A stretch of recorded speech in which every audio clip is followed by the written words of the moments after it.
तो अग्निपथ योजना के लॉन्च होते ही यूपी बिहार में आग सी लग गई। आपको सुनकर अचरज हो सकता है, अचरज इस बात का कि पहले नौकरी नहीं मिल रही थी तो आग लगाई जा रही थी। अब जब सालाना 40 से 45 हज़ार नौकरियां देने की बात हो रही है तब भी आग लगाई जा रही है। आखिर ये यूपी बिहार के युवाओं को दिक्कत क्या है? तो आइए आपको बताने की कोशिश करते हैं कि जो दिक्कत है वो आखिर में क्या है। हो ये रहा है कि युवाओं का प्रदर्शन इन दो राज्यों से निकलकर हरियाणा और हिमाचल जैसे राज्यों में भी पहुंच गया है, लेकिन प्रदर्शन का मोटा मोटी केंद्र जो है वो बिहार है। यहाँ के कई बड़े शहरों के युवा उग्र प्रदर्शन कर रहे हैं। इन युवाओं ने मीडिया से जो बातचीत की है उसमें सबसे बड़ी चिंता 4 साल में आर्म फोर्सेस से रिटायर होने को लेकर जताई जा रही है। भर्ती प्रक्रिया बंद करो, भर्ती प्रक्रिया बंद करो।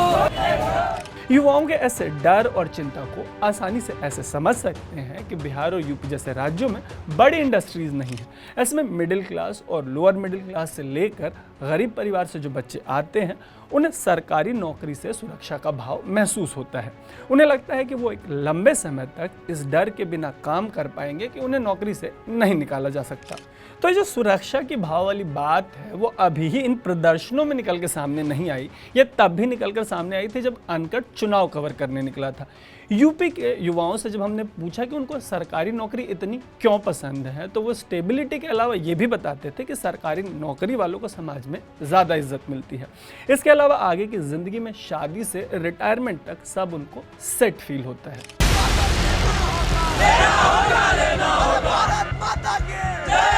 अब इस योजना को लेकर जो लोग बवाल काट रहे हैं उन युवाओं में ये चिंता है कि अगर 26 में रिटायर हो गए तो आगे क्या करेंगे, जबकि सरकार इनको रिटायरमेंट के बाद 11 से 12 लाख रुपए देने की बात कर रही है और ये भी कह रही है कि 25% अग्निवीरों को रिटेन कर लिया जाएगा। कहा यह भी जा रहा है कि बाकी के 75% को बाकी के जो अन्य तरीके की नौकरियां हैं उनमें भी प्राथमिकता दी जाएगी। और ये बातें सिर्फ केंद्र नहीं कह रहा बल्कि राज्य सरकारें भी कह रही हैं। तो ऐसा ही भरोसा दिलाते हुए हरियाणा के जो सीएम है मनोहर लाल खट्टर, उन्होंने बुधवार को एक बयान दिया कि वो 75% अग्निवीर जिनकी नौकरी पक्की नहीं होगी उन्हें हरियाणा की जो सरकार है वो अपने यहाँ की नौकरियों में प्रायोरिटी देगी।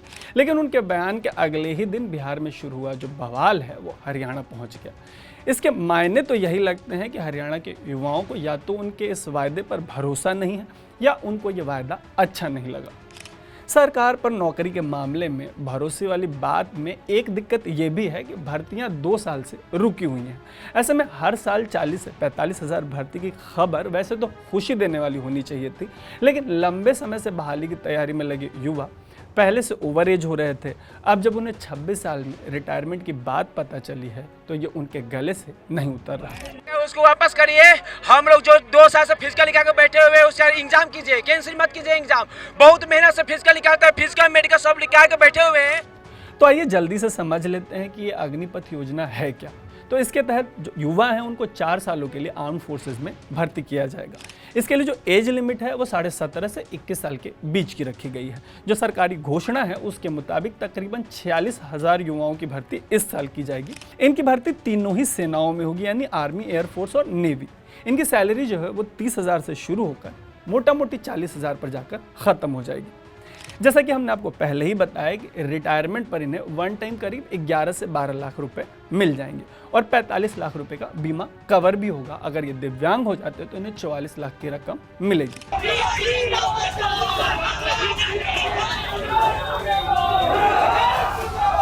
तो अब सेना की नौकरी की तैयारी कर रहे जो युवा हैं उन्हें इससे जुड़ी जो अनाउंसमेंट है उसका लंबे टाइम से इंतजार था, लेकिन ये नहीं पता था कि जो घोषणा है वो इस तरीके की होगी। कोविड की वजह से 2 साल से रुकी बहाली ने इनमें पहले से रोष भर दिया है। युवाओं की एक बड़ी आबादी जिसने नौकरियों के लिए पहले से फिजिकल और मेडिकल पास कर रखा है, उनका तर्क ये है कि कोविड में जब बाकी की दुनिया पूरी तरीके से सामान्य रूप से चल रही है तो इनका रिटर्न क्यों नहीं करवाया जा रहा। 2 साल पहले मेडिकल और फिजिकल क्वालिफाई कर चुके हैं और हम लोग का एग्जाम पेंडिंग में डालकर रखा गया। 2-3 बार एडमिट कार्ड दिया गया, उसके बाद एग्जाम को रद्द करने का भी कर दिया गया है और बोल रहा है कि 4 साल के लिए सेना में भर्ती होगा। और हम सर ये पेंशन वगैरह ये सब हटाया जा रहा है। एक नेता 3 पेंशन उठा रहा है, उसके लिए कोई प्रॉब्लम नहीं। नीम चढ़ा करेला ये है कि रिटर्न देकर परमानेंट नौकरी की राह देख रहे इन युवाओं के सामने ये 4 साल वाली नौकरी आ गई। इस बीच कोविड के नाम पर जब सेना में भर्तियां रुकी रहीं, वहीं नेवी और एयरफोर्स में भर्तियां जारी रहीं। इसकी वजह से करोड़ों युवाओं पर बेरोजगारी की तलवार लटकी रही। ऐसी ही स्थिति में जब वो ओवर एज हो गए तो उनमें से कुछ ने कथित तौर पर इसकी वजह से आत्महत्या कर ली। बिहार में तो इसे लेकर लंबे टाइम से जो प्रोटेस्ट है वो जारी है। दरअसल आंकड़ों के मुताबिक इस राज्य से हर 100 में से 8 व्यक्ति सेना में हैं। संसद को 2021 में दी गई एक जानकारी के मुताबिक देश की तीनों सेनाओं में 13,40,000 के करीब जवान हैं। इनमें से 1 लाख से ज़्यादा बिहार से हैं। तीनों फोर्सेस में रिटायर होने वाले 100 में से 5 ऑफिसर्स भी बिहार से हैं।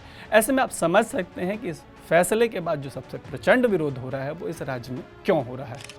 हालांकि डिफेंस के मॉडर्नाइजेशन के लिहाज से अग्निवीर योजना को सही भी ठहराया जा रहा है। एक तर्क ये दिया जा रहा है कि ऐसी योजना से आर्म्ड फोर्सेस में युवा जोश भरेगा, जो टेक सेवी लोग हैं वो इसमें जाएंगे। वहीं दूसरा तर्क ये भी है कि इससे सैलरी और पेंशन का खर्च कम होगा और इस पैसे को डिफेंस के मॉडर्नाइजेशन पर खर्च किया जा सकेगा। हालांकि इन सब के विरोध में कई सारे काउंटर आर्ग्यूमेंट्स भी हैं।